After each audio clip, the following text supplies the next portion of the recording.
చేతిలో సామాజిక అస్త్రం నెంబర్ వన్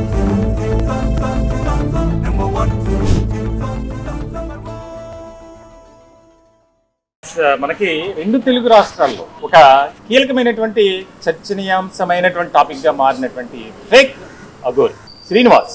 అతను చేసినటువంటి దందాలు కానీ, అక్రమాలు కానీ, అవినీతి కానీ, రకంగా ప్రజలను మభ్యపెడుతూ మోసాలకు గురి చేస్తూ తన దినచర్య అనేది సాగింది. దానికి సంబంధించి ఎంతోమంది వారి బాధితులుగా మారిపోయారు. దానిలో భాగంగానే శ్రీవర్షిని తన గురించి ప్రత్యేకంగా చెప్పనాల్సినటువంటి అవసరం లేదు. ఆ అమ్మాయిని కూడా ఒక మదర్ డాటర్ రిలేషన్లో ఉన్నటువంటి వారు కట్ చేస్తే వివాహం చేసుకున్నారు. తర్వాత ఆ ఫేక్ అఘోరి గురించి మేము ఎందుకు ఫేక్ అఘోరి అన్నాం అంటే అతను చేసినటువంటి అరాచకాలు. అఘోరి అసలు కానే కాదు. దానికి సంబంధించినటువంటి వివరాలన్నీ మనకు తెలిసినటువంటి అంశాలు. ఇలాంటి సందర్భంలో అరెస్ట్ అయ్యాడు. అరెస్ట్ అయినటువంటి సందర్భంలో ఎన్నో ముఖ్యమైనటువంటి అంశాలు బయటకు వచ్చాయి. దీనిలో భాగంగా 3 నెలల పాటు జైలు జీవితాన్ని గడిపినటువంటి ఫేక్ అఘోరి జైలు నుంచి విడుదలయ్యారు.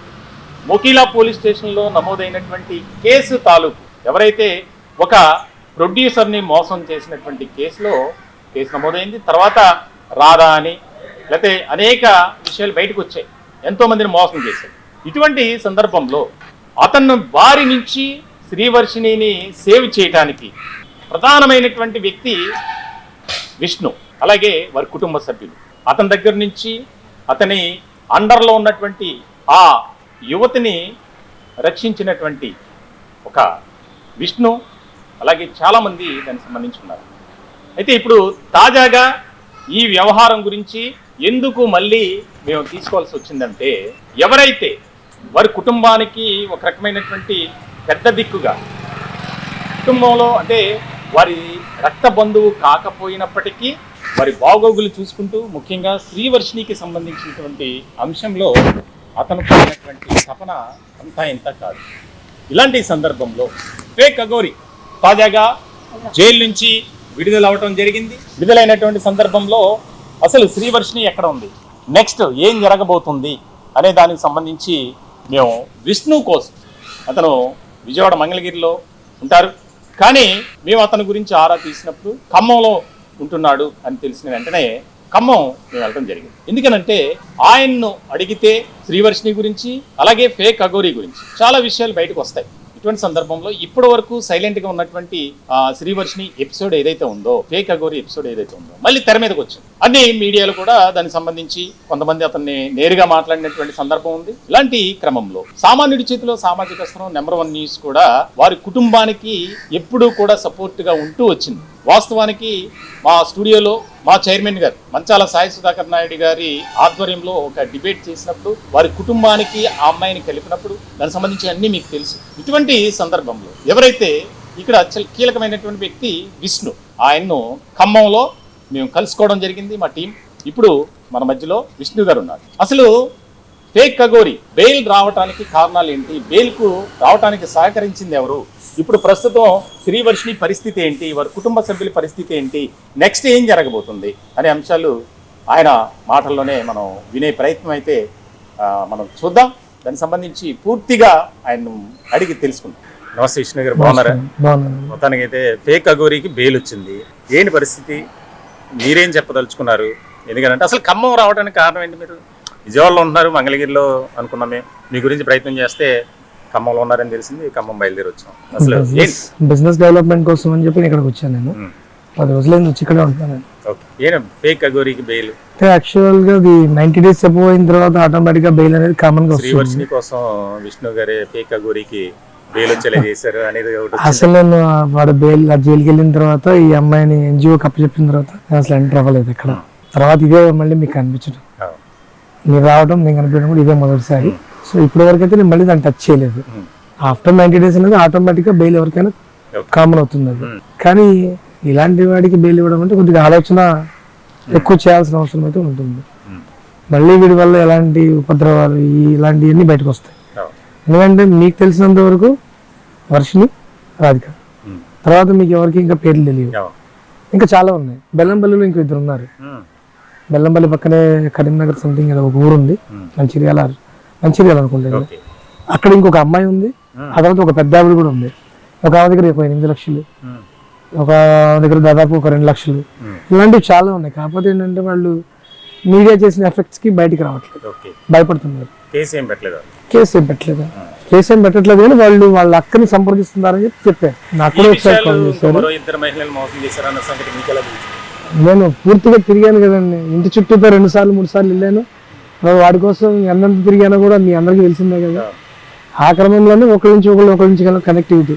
వాడు పట్టుకుని త్రిశూలం కూడా వాడిది కాదు, వేరే వాళ్ళ కోసం తయారు చేస్తే, అది దేవుళ్ళ కోసం సంథింగ్ తయారు చేస్తే నాకు కావాలి అని చెప్పి తీసుకొచ్చాడట. దానికి కాస్ట్ కూడా సంథింగ్ 20,000 ప్లస్ ఎంతో జరిగింది. ఆ డబ్బులు ఇప్పటి వరకు ఇలా వాళ్ళు కూడా బాధపడుతున్నారు. ప్రతి రూపాయి ఇంపార్టెంటే కదండి. వాళ్ళు పని చేసుకుని బతికేటోళ్ళు, ఆ డబ్బులు కూడా కట్టలేదు వాడు. ఇలాంటి చిల్లరగా చాలా ఉన్నాయండి. మనకు తెలిసింది వర్షం ఒకటి, రాజకీయ ఒకటే. దీనివల్ల నష్టం అయితే మాత్రం చాలా ఎక్కువ ఉంటుంది. ఇప్పుడు అసలు ఈ ఫేక్ అఘోరికి బెయిల్ రావటానికి ఎవరు సపోర్ట్ చేసి ఉంటారు ఎక్కువగా? నాకు తెలిసినంత వరకు మనోడికి మంచి ఫ్రెండ్ తమిళనాడు, ఎవరైతే బీజేపీ పర్సన్ ఉన్నాడో, ఎన్ని కోట్లైనా ఖర్చు పెడితే ఆల్రెడీ నాతో మాట్లాడాడు. ఆ చాటింగ్ కూడా నా దగ్గర ఉంది, అది ఆల్రెడీ పంపించినట్టున్నాను. లాస్ట్ టైం పంపించినట్టున్నాను నేను. తను ఈవిడ కోసం ఏదైనా చేస్తానంటాడు. ఈవిడనాలో వాడనాలో తెలియదు. ఈ శ్రీనివాస్ కోసం నేను ఏదైనా చేస్తా అని నాతో కూడా మాట్లాడాడు. ఎందుకు వాళ్ళిద్దరి మధ్య అంత ఎమ్మెల్యే చేస్తాను, ఎంపీ చేస్తాను హామీ ఇచ్చిందంట. డైరెక్ట్ గా చెప్తున్నా ఓపెన్ గా. ఇప్పుడు అదే మనిషి వచ్చినప్పుడు నేను ఇంతే చెప్తా, నువ్వు చాటింగ్ నా దగ్గర ఉంది, నిన్ను చాలా పెద్దోడిని చేస్తా అని ఏదో పూజలు చేసింది అక్కడ. దీనికి వచ్చిన పూజలు ఏముంది, గాజులు పగలగొట్టుకోవడం, ఆ కపాలాలు తీసుకొచ్చి మన నెత్తి మీద పెట్టడం, అందులో దానికి ఏం చేత కాదు. ఏ హోమగుండాన్ని కూడా దేవతలకి ప్రతిరూపంగా చూస్తారు.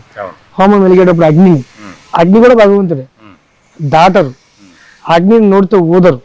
కానీ మీరు అట్లా కాదు, అగ్ని మీదనే జంపింగ్ అలాగా డాన్స్ వేస్తూ ఉంటాడు. వీడికి ఏం రాదు కదా, మరి వాడికి ఏం పూజ చేశాడో, మరి వీడికి ఏం వచ్చిందో, మరి ఎంతైనా ఖర్చు పెడితే ఇప్పుడు కూడా నాకు తెలిసి అతను హస్తం లేకుండా అయితే బయటికి రాడు. అంటే ఈ అవతారానికి ముందే తమిళనాడులో చేశాడు కదా, ఏం అవతారాలు లేవండి, ఒక ఆశ్రమం ఏమీ లేదు. ఆశ్రమం పెడదాం అనుకున్నారు, ఆయన 3 ఎకరాలు ల్యాండ్ ఇస్తా అన్నాడు. సంథింగ్ టెంపుల్ కూడా పెద్దది అరుణాచలం అనుకుంటున్నాను నేను. అరుణాచలం దగ్గర ల్యాండ్ మాట్లాడుకున్నాను. ఇప్పుడు నాకు పేర్లు అంత గట్టిగా తెలియదు, కానీ తమిళనాడులో ఆయన 3 ఎకరాల స్థలం ఇస్తాను టెంపుల్ దగ్గర, నీకెందుకు నువ్వు ఇక్కడ సెటిల్ అయిపో అని చెప్పి ఆవిడకి అంటే శ్రీనివాస్ కి హామీ ఇవ్వడం జరిగింది. అట్లా అయ్యే కొన్ని తెలుసు నాకు.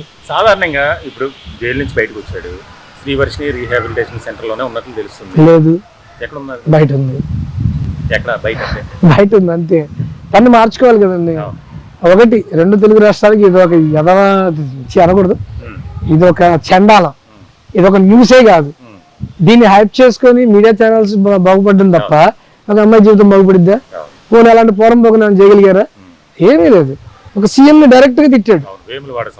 నువ్వు సీఎం అని అనొచ్చు, ఎందుకంటే చీఫ్ మినిస్టర్, ఇట్స్ పదమే మాట్లాడొచ్చు. కానీ రేవంత్ రెడ్డి అని పిలవకూడదు, రేవంత్ రెడ్డి గారు అని పిలవాలి.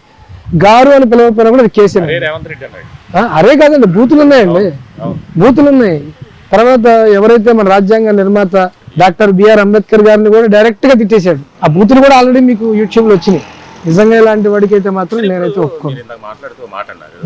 మీడియాకి కానీ సమాజానికి ఇటువంటి దుష్ట శక్తులే, అటువంటి వారి పట్ల మనం వివరించాలి. మేము తీసుకున్నటువంటి నిర్ణయం కూడా మీకు తెలుసు. ఆ రోజున ఏం జరిగింది నాకు అర్థమైపోయింది, ఆన్సర్ చెప్పిన.